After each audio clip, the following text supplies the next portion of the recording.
Kasi yun yung sinabi ng Diyos doon sa mga propeta. Yun naman yung sinabi niya sa pamamagitan ng kanyang anak at inilipat nung anak dun sa 12 apostol. Ano po? Ang sabi sa English translations, long ago, at many times and in many ways, God spoke to our fathers by the prophets.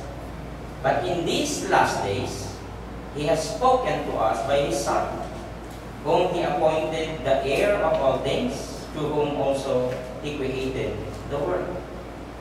Tingnan niyo yung mga in-interview. I am the Son of God. Diba? I am untouchable. May mga totoo, no? Pag nabasa mo ito, ang otoridad na meron si Jesus Christ. Diba? Yung nasa ibang, yung ginuguli ngayon, si Kibuloy. Ano? Makikita natin na sa mga kapangahasan ay nagkakaroon ng panahon ng tapos na pagtawag. Panahon ng parusa. Ano? Dahil kung sinunod lamang yung nakasulat, hindi maliligaw yung mga tao, hindi rin maliligaw yung nagtuturo. Dahil wala namang ibang itinuturo, kundi yung anak lamang. Ayun. Whom He appointed the heir of all things. Sino? Si Jesus Christ. So, ang paggamit ng autoridad ay ipinakita ni Jesus sa kanyang mga tagasunod. Dahil ang lahat ng autoridad ay ibinigay kay Jesus. Saan galing din yung authority? Dito sa Ama. Ipinasa rito sa anak, o ito gawin mo. Yung authority, pinasa rito sa 12 alagad. At itong 12 alagad, pinasa naman doon sa mga Kristiyano. Paano tayo ngayon magkakamali?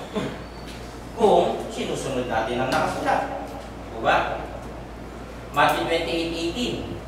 At lumapit si Jesus sa kanila at sila'y kanyang kinausap, yung 12 alagad, na sinasabi, ang lahat ng kapamahalaan, authority yun, sa langit at sa ibabaw ng lupa, ibigay na sa akin. So siya na yung mamamahala. Siya yung magpapatupad ng utos. Siya yung magpupungan. Sino? Si Jesus Christ. Matthew 28:19. Dahil dito, saan? Sa authority na to, na ibinigay ng Ama. Magsiyaon nga kayo at gawin ninyong mga alagad ang lahat ng mga bansa, na sila inyong bautismuhan sa pangalan ng Ama, ng Anak at ng Espiritu Santo. Kaya may bautismo sa iglesia. Bakit? Eh, pinag-uutos din.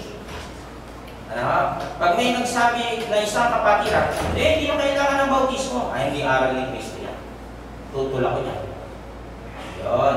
So makikita natin, sa paraan ng pagsasabi ng otoridad, inuutos ng ating Panginoong Yesus, magsiyaon kayo. Ano?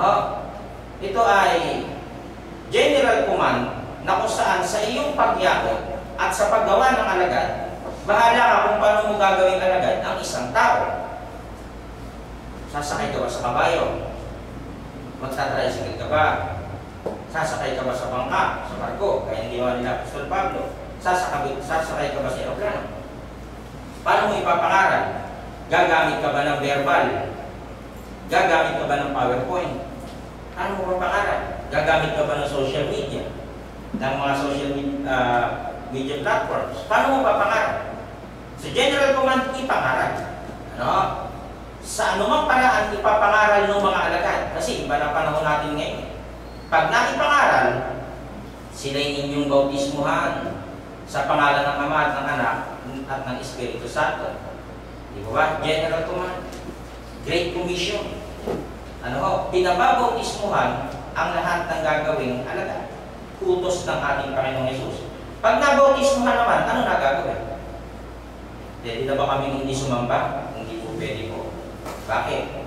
Binabanggit sa kasulatan. Yan o. Huwag pababayaan ang ating pagkakatipon. Ayon sa Matthew 28:20, pag nabautismuhan, may nagaganap na pag-aaral. Ayun o, naituro. Diba? Alin? Yung sinabi ni Jesus Christ dito. Ninyo sa kanila na kanilang ganapin. Alin? Ang lahat ng mga bagay na iniuutos ko. Yung utos niya. At narito, ako'y sumasa inyong palagi hanggang sa katapusan ng sanlibutan. Paano siya sumasa atin? Dahil doon sa salitang tinanggap natin, sumasa puso natin. Kaya, nandito yung salita ng Diyos na siyang magiging batayan ng lahat ng mga tagapangaral. Hindi po pwede sa iglesia yun. Ganito suggestion ko, ganito opinion ko, ito sundin natin at tutulak dyan. Yan ba sila, pakainin ko maghanap ng talata? Kasi bakit ko ba hinahanap? Gusto ko malaman sa kinuha. Para ano? Para makipagdebate? Hindi. Para pag-aralan. Pwede natin pag-aralan. Di ba? Ganun ang ginagawa sa Senate. Di ba? Paano yung kaso ng China? Gusto mo, tapusin na natin ito. Bakbakan na tayo. Isasaalang-alang ba lahat ng mga walang uwang, walang madadamay ba lahat tayo na walang kamalay-malay sa pinag-aawayan mo na yan. So pati kami hawak ng baril.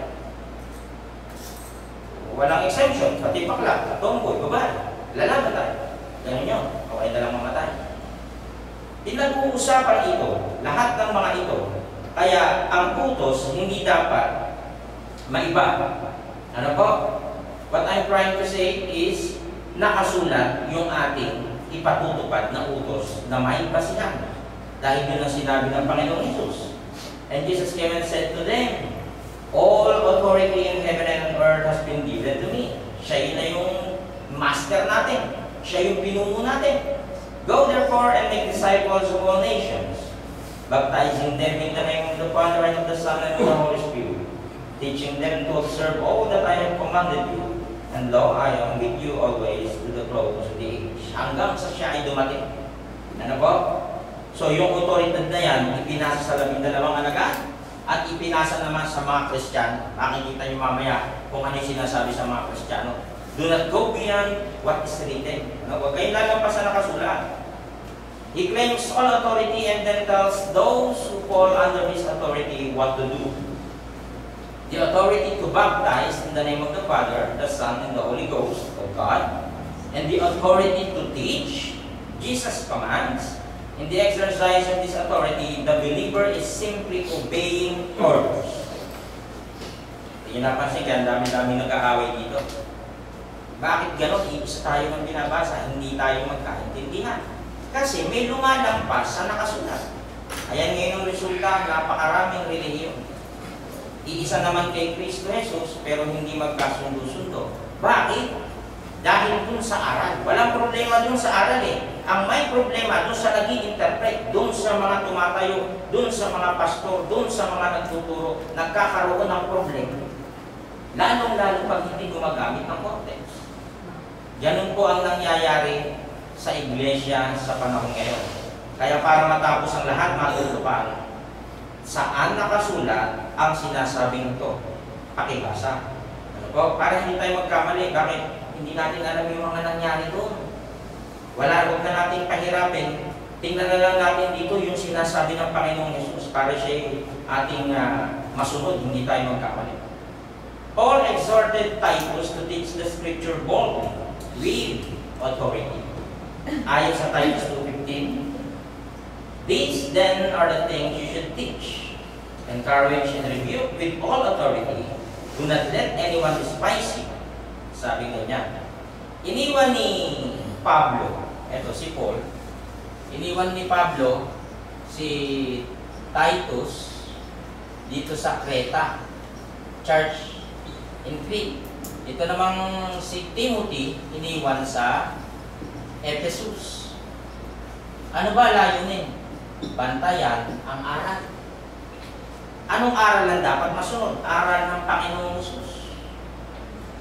Bakit? May nagtuturong ibang aral. Yung binasa natin kanina sa 1 Timothy chapter 1 verse 4 na sa loob ng iglesia dinadala yung mga walang katapusang saysay ng lahi, mga mates, yan. Hindi natin kailangan yan eh. Bakit? Yung aral ng ating Panginoong Hesus ang sinusunod po natin. Ang mga bagay na ito ay iyong salitain. Alin? Yung sinabi ni Jesus Christ. I-aral. Alin ang i-aaral? Yung sinabi ni Jesus Christ. Isaway. Alin? Yung sinabi ni Jesus Christ. Dito lahat ang pattern ng buong kapangyarihan with all authority. Sino man ay huwag bumamak sa iyo. Bakit? Mga kabataan to.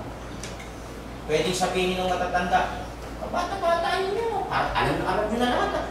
Diba? Pwedeng gano'n. Kaya sabi, sino man ay huwag bumamak sa iyo kasi may ahama.